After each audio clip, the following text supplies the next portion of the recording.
Before we begin, hit that subscribe button if you're brave enough to keep your baby monitor on tonight. It started with a noise, faint, almost like static, echoing from a baby monitor in a quiet suburban home in Illinois. It was 2:33 a.m. when Emily Carter woke up to the sound of someone whispering through her daughter's monitor. At first, she thought it was feedback. But when she leaned closer, her heart froze. A man's voice, low, deliberate, and wrong. "I can see her. She's awake again." Emily jolted upright. The baby's crib was on the small screen, lit by the faint green glow of night vision. Her daughter, Lily, was sitting up, blinking curiously at the camera, at whoever was watching her. "Daniel," Emily whispered, shaking her husband awake. "Someone's talking through the monitor." Daniel brushed it off, still half asleep. "It's interference. Maybe a neighbor's device." But then the voice spoke again, clearer this time. "Why did you move the teddy bear?" The teddy bear in question was sitting right next to Lily, its head turned slightly toward the lens like it was looking back at them. Emily's breathing quickened. "That's not interference." She unplugged the monitor instantly, her hands trembling. But the voice didn't stop. It laughed, a faint static-laced chuckle, as the screen flickered and died. The next morning, Daniel checked the router logs. Their Wi-Fi history showed multiple unknown IP addresses connected overnight. Emily's phone camera had also been accessed remotely. At the same time the monitor came to life. They called the police. Officer Ruiz arrived that afternoon, calm but concerned. "Baby monitors with Wi-Fi get hacked more often than you'd think," he said. "But whoever did this knew your network password. That's not random." The statement sank like ice in Emily's chest. Over the next few nights, Emily couldn't sleep. She'd unplugged every smart device in the house, yet strange things continued. The TV turned on by itself at 2:33 a.m. sharp. Lily's toys rearranged overnight. And once, Emily swore she saw the monitor's red light flicker, even though it was disconnected from power. On the fourth night, Daniel set up a hidden camera in Lily's room, an old analog one, not connected to Wi-Fi. They went to bed, hearts pounding, waiting for something, anything, to happen. At exactly 2:33 a.m., the static returned. The baby monitor, still unplugged, glowed faintly on the dresser. The same whisper seeped through the silence. "She's awake again, and so are you," Emily screamed. Daniel grabbed the hidden camera and ran to check the footage.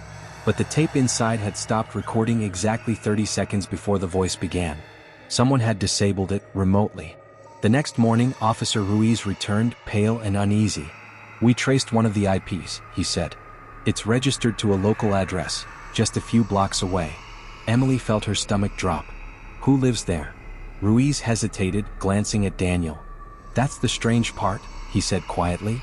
"No one's lived in that house for over a year." When Daniel and Emily drove there that evening, they found boarded windows, graffiti, and an old satellite dish still spinning in the wind. But what chilled them most wasn't the empty house. It was the faint sound of static playing from inside, like a monitor still on, waiting. And when Daniel pushed open the cracked front door, he froze. On the floor, amid dust and cables, sat a small baby monitor, identical to theirs. The screen was on. And on it was their own daughter's room. Hit that like button if you dare step into a house where the walls still whisper back. Officer Ruiz stood in the decaying living room, his flashlight sweeping across warped floorboards and piles of broken electronics. The faint hum of static filled the air like breathing. In the corner, the same brand of baby monitor from the Carters' home glowed softly on a dusty shelf. Emily's pulse thundered. "That's our baby's room. That's our crib." Daniel leaned closer, his voice trembling. "This thing's streaming live." Ruiz examined the monitor, frowning. "It's connected to a cellular uplink, not Wi-Fi. Someone's rerouting your camera feed through mobile towers. Whoever did this knew exactly what they were doing." They followed the wires leading from the monitor. They trailed into a dark hallway, ending in what used to be a small bedroom. Inside was something that made Emily clutch Daniel's arm. Dozens of baby monitors lined the walls, some cracked, others still glowing. Each displayed a different nursery, different children. Rows and rows of sleeping babies across the country. "Jesus," Ruiz muttered. "He's been watching them all." In the center of the room was an old laptop. The wallpaper showed a looping image of Lily smiling in her crib. Beneath it was a single folder titled, "Awake Again." When Daniel double-clicked it, the folder opened to hundreds of video files, dated, labeled by time, and each one named after a child's first name. The last few clips were all labeled Lily. Emily's voice cracked. He's been recording her. Ruiz immediately called for backup and digital forensics. The place reeked of mold, copper, and something else, something metallic and sour. Emily tried to steady her breathing as the officer radioed in coordinates. But before he finished his call, the laptop screen flickered. A live feed appeared, Lily's room again. But this time the camera wasn't fixed on the crib. It was aimed at the door. Then a voice came through the speakers. "You shouldn't have come here." Ruiz grabbed his gun, scanning the room. Daniel rushed forward to shut the laptop, but before he could, the webcam on it clicked, recording. The voice continued, distorted but controlled. "She's awake again, and now so are you." The lights in the house flickered out. The monitors all went black except one, which glowed bright green. It showed the front porch camera from the Carter's house. A man was standing there, hooded, motionless, holding something small and white. Lily's teddy bear. Emily screamed. Daniel bolted for the door, but Ruiz stopped him. "Wait, look." The image on the monitor flickered again. The man's face wasn't visible, but his voice came through crystal clear. "You left your router password on the fridge." I didn't even need to guess. The house fell silent except for Emily's sobs. Police sirens blared in the distance. Ruiz called it in again, ordering immediate units to the Carter residence. When they arrived minutes later, the porch was empty. The bear lay by the door, soaked in rain, a note pinned to its chest. The note read, 2:33 a.m. She'll wake again. That night, Emily and Daniel stayed at a motel under police protection. Forensics teams swept their home, their neighborhood, and the abandoned house. But the hacker had covered his tracks perfectly. No fingerprints, no hardware trace, no name. Ruiz reviewed the footage from the house camera one more time. As he slowed it down frame by frame, he noticed something. Just before the hacker turned to leave, his hand brushed against the camera. On his wrist was a bracelet, silver, engraved with letters. Ruiz zoomed in, enhancing the frame. It read, D. Carter. He froze. That was Daniel's name. He stared at the screen, heart racing as the question formed in his mind. Had the hacker been inside their home all along? If you think you're ready for the truth, hit subscribe. But don't say I didn't warn you. The next morning, the motel room was cold and heavy with tension. Emily sat on the edge of the bed, clutching Lily, while Daniel paced near the window. Officer Ruiz had been up all night reviewing the footage. The bracelet with D. Carter etched into it looped endlessly in his mind. He replayed the video for the 10th time. The frame was grainy, rain-blurred, but there was no mistaking that bracelet. He needed answers. At 9 a.m., Ruiz knocked on the motel door. Daniel opened it, his face pale and sleepless. "We need to talk," Ruiz said. Daniel frowned. "About what?" Ruiz placed his tablet on the table and hit play. The slowed footage showed the hooded figure on the porch, turning slightly, light catching the bracelet.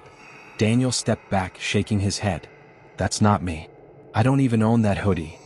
Emily looked between them, confused. "What's happening?" Ruiz's tone hardened. "That bracelet, your name's engraved on it. Where is it now?" Daniel blinked. It's in my drawer at home." Ruiz stared at him. "We searched your house, Daniel." The drawer was empty. Silence filled the room. Emily clutched Lily tighter, her heart hammering. Ruiz continued, lowering his voice. "Your network was accessed from inside your house. Not from the street. Not remotely. Someone had your login, your router, and your devices. Either you were hacked by someone who knew you personally, or someone inside was doing it." Emily's eyes widened. "Inside." Before Ruiz could answer, the motel TV flickered to life by itself. Static hissed across the screen. Then, Lily's nursery appeared. The same familiar blue night light. The baby monitor was back online. "No," Emily whispered. "We unplugged everything." A faint voice came through the motel's TV speakers. "I told you she'd wake again." Emily screamed, grabbing Lily.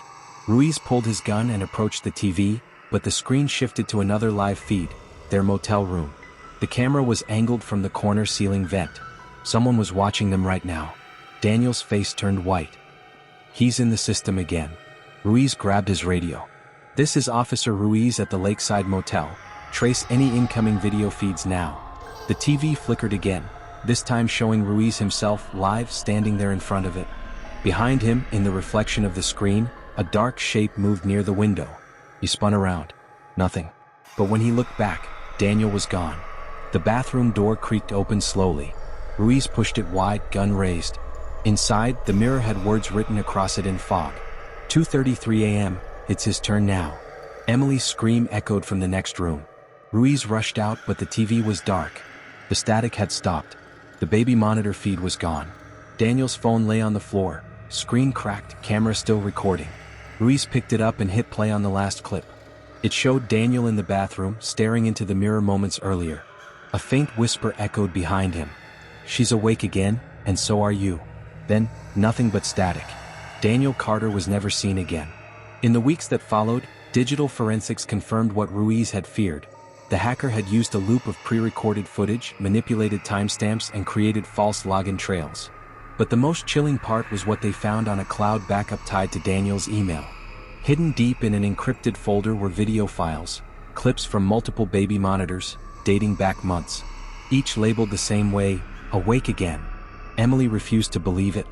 She swore Daniel couldn't have done it, that he must have been hacked, framed, manipulated. But one final discovery made Ruiz's blood run cold. A delivery record showed that the Carters' first baby monitor wasn't shipped to their address. It was delivered to another, one street over. The name on the order, Daniel Carter. Ruiz stared at the timestamp on the receipt. It was placed at 2:33 a.m. 3 months later, a family in a nearby town reported hearing whispers through their baby monitor. A man's voice. "Come. Familiar. I can see her. She's awake again."